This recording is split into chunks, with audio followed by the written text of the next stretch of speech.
Und dieser Wachposten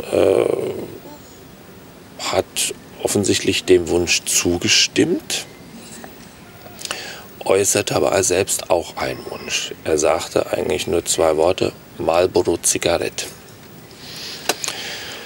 Fein, die hatte ich nicht dabei.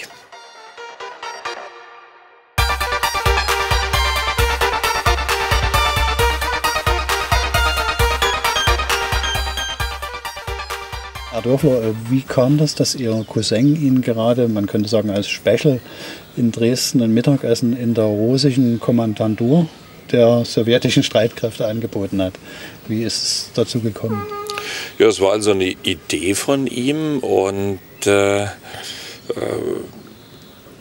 der Cousin ist auch sehr vielseitig interessiert, gerade was auch diese Dinge angeht, und machte mir den Vorschlag, der mich natürlich schon sehr erstaunt hat. Ich fragte dann natürlich, sag mal, bist du dir im Klaren, was du mir da vorschlägst oder uns beiden? Ich komme aus Westdeutschland und soll bei eurer Besatzungsmacht jetzt in der Stadtkommandantur Essen gehen. Also das hat sicherlich erhebliche Probleme zur Folge. Und wollen wir dann dieses Risiko eingehen? Da meinte er nur, ja, das wäre überhaupt kein Problem. Er würde da auch des Öfteren essen gehen. Sag ich, naja, für dich mag das ja vielleicht noch ganz okay sein, aber ich werde ideologisch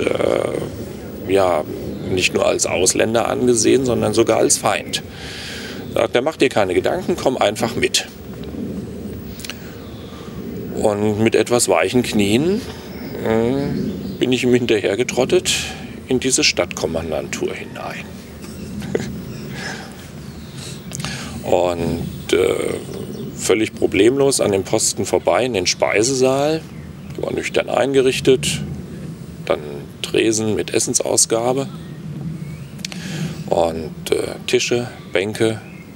Und es saßen dort Uniformierte und Zivilisten, auch weibliche Uniformierte. Und er sagte, komm, wir stellen uns an und ich bestelle für dich, falls es Fragen gibt. Er sprach ganz gut Russisch.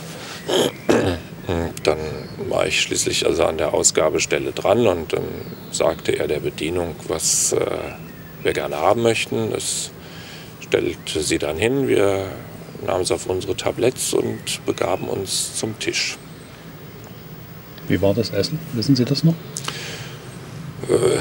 Ich glaube, ich war ein bisschen zu aufgeregt, um das dann tatsächlich zu beurteilen. Aber soweit ich weiß, habe ich es einfach aufgegessen. Und was gab's? Es gab russische Suppe, Soljanka, und dazu Brot und ein Getränk. Und viel mehr hätte ich wahrscheinlich auch vor Aufregung gar nicht herunterbekommen. Aber gesehen hat man eine ganze Menge auch in dem Esssaal. Was? Ich war sehr erstaunt, als ich an der Essensausgabe angekommen bin, warf ich natürlich mal einen Blick durch dieses geöffnete Fenster und dahinter sah ich am Boden eine große Anzahl von Pappkartons und die waren voller legendärer Chiquita-Bananen. Und irgendwie dachte ich mir auch, aha, du bringst also aus Frankfurt deiner Verwandtschaft so und so viel Bananen mit und hier die Besatzungsmacht hat sie in Hülle und Fülle. Auf der einen Seite war das Erstaunen darüber da und auf der anderen Seite auch wiederum nicht. Dafür war es halt die Besatzungsmacht. Ja. Und das ging ja eigentlich dann noch weiter. Ihr Cousin hat die Geschichte eigentlich sogar noch getoppt. Sie besuchten auch eine russische Kaserne, soweit ich weiß. Können Sie uns das bitte auch erzählen, wie das war und wie es vor allen Dingen dazu kam? Ja, wir hatten uns also dann auch noch in dem Speisesaal mit einem russischen Offizier unterhalten, der vis-à-vis Platz genommen hat. Und der vermittelte eigentlich trotz seiner bulligen Größe und des schweren Militärmantels, den er anhatte, kein abschreckendes Bild. Und er sprach uns dann auch an und mein Cousin übersetzte natürlich, woher, wohin und sagte dann auch, ja, das junge Mann hier neben mir, der kommt aus Frankfurt am Main. Und da guckte mich dieser russische Offizier an und meinte nur, BRD, gut. Und damit löffelte er seine Suppe aus und das war eigentlich auch so eine Art Schlüsselerlebnis. Er wollte mir nichts Böses. Er sah mich offensichtlich nicht als Gegner oder gar als Feind und ich ihn auch nicht. Und zu einem anderen Zeitpunkt war es so, dass wir in der Nähe von einer der vielen sowjetischen Kasernen in Dresden uns aufhielten. Und es war eine Kaserne in der Nähe des Armeemuseums. Ja. Sie wissen besser die Straße, ja, wie die dort heißt. Und ich äußerte quasi den Wunsch, heute würde man sagen, eine Schnapsidee, ob es denn möglich wäre, so eine Kaserne zu besuchen. Und da meinte mein Cousin, na probieren wir das doch mal. Und so sind wir auf einen Nebeneingang an diesem Zaun hingegangen. Und es war dort ein einzelner sowjetischer Wachposten. Mein Cousin sprach ihn dann an. Ich verstand natürlich nicht ein einziges Wort. Und dieser Wachposten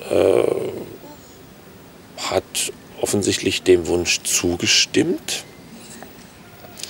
äußerte aber selbst auch einen Wunsch. Er sagte eigentlich nur 2 Worte, Marlboro Zigarette. Fein, die hatte ich nicht dabei. Und ich offerierte ihm amerikanische Kaugummis.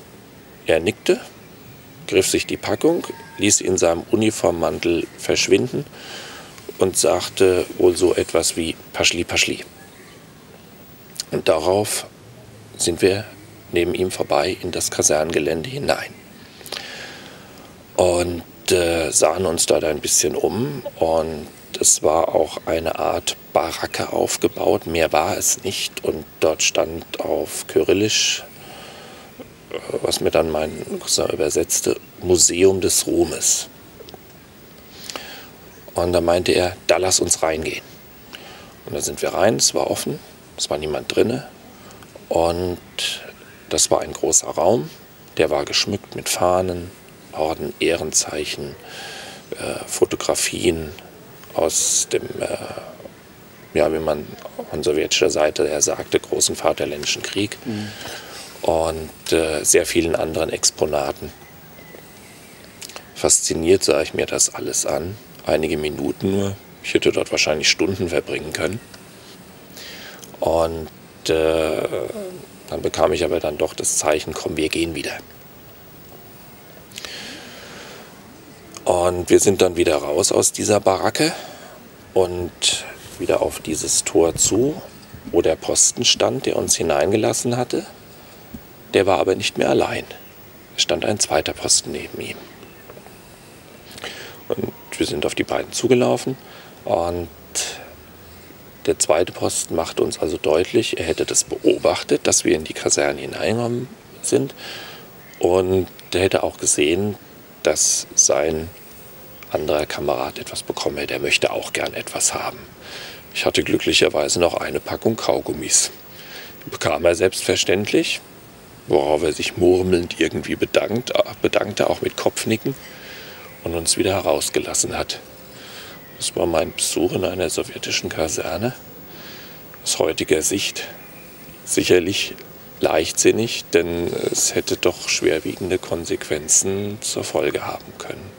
Ja, wenn man das jetzt so nach den vielen Jahren hört oder Sie das erzählen, klingt das so ein bisschen anekdotisch. Und was ist Ihrer Meinung nach so die Quintessenz dessen gewesen aus diesen Begegnungen mit den Russen sozusagen? Gibt es da sowas, irgendwie so ein Gefühl, was da bei Ihnen übrig geblieben ist? Oder ist es einfach nur unter Kurioses haften geblieben?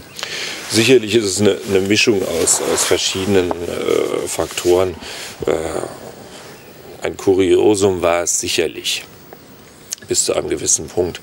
Auf der anderen Seite war es für mich auch das Eintreten in wieder eine andere Welt. Einerseits bin ich ja in diesen anderen Teil Deutschlands gereist, der sowieso schon völlig anders gewesen ist. Und dann quasi Eintritt in exterritoriales Gebiet der damaligen Sowjetunion und dann auch noch in militärisches Gebiet. Und ich hatte mich eben auch ein bisschen kundig gemacht, beziehungsweise mir wurde erzählt, dass die jungen Sowjetsoldaten aus allen Teilen dieses riesigen Landes kommen und dass sie in der Regel 3 Jahre Dienst haben und oftmals eine längere Zeit auch ihre Familien nicht sehen und dass sie natürlich auch damit ihre ganz persönlichen Sorgen und Nöte haben, geplagt von Heimweh und vielleicht auch von Liebeskummer. Und ich habe auch erfahren, dass die Behandlung oftmals in den Kasernen für die einfachen Muschiks und Rabotniks nicht immer die beste gewesen ist. Mhm. Und ich war sicherlich so exotisch für diese beiden sowjetischen Posten wie sie für mich. Mhm.